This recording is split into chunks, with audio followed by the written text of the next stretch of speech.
I love good mysteries. From the classic film noir movies to corny Swedish crime novels, there's something so cool about piecing together a mystery and seeing a character use their brains to get to the truth.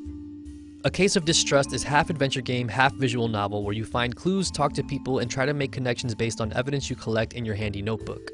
You play as former police officer Phyllis Cadence Malone in 1920s San Francisco, at the height of the Prohibition era in her new life as a private eye. The game opens up with someone stopping by your apartment, showing you a death threat addressed to them, and paying you up front to get to the bottom of it. That usually involves clicking on things in the environment and then seeing them show up in your notebook as notes. If a character says something noteworthy, Malone will automatically jot it down on a special statements page. And when presented with the chance, you can then present those clues to characters to get more information or prove that they're lying. It's a pretty simple way of solving tiny mysteries like speakeasy passwords and potential motives. Some puzzles can be a little too obvious, but the story itself is so engaging that I was happy to overlook the simple solutions and continue to watch everything unfold. I often found myself wishing I could group together specific clues and statements in my notebook on a separate page or organize them a bit more, like I would in real life, instead of being stuck with a long list.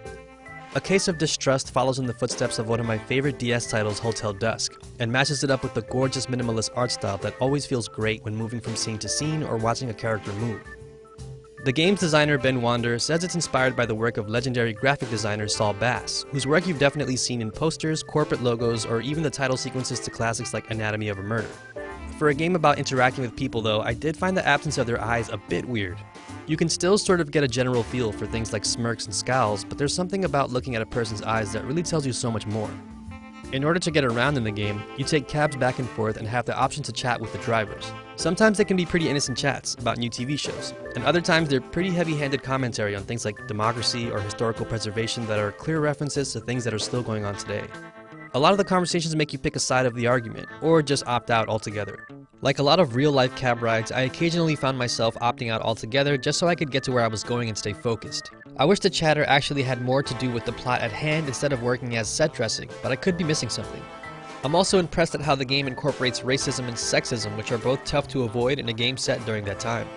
Race will sometimes play a vital factor in a character's life that you as a player may have to lean into to get certain information out of them. Or characters will interact with you in ways that you can fight against or play along with, depending on how they feel about a female private detective digging for information. It doesn't always feel great, but I can appreciate the fact that they go there.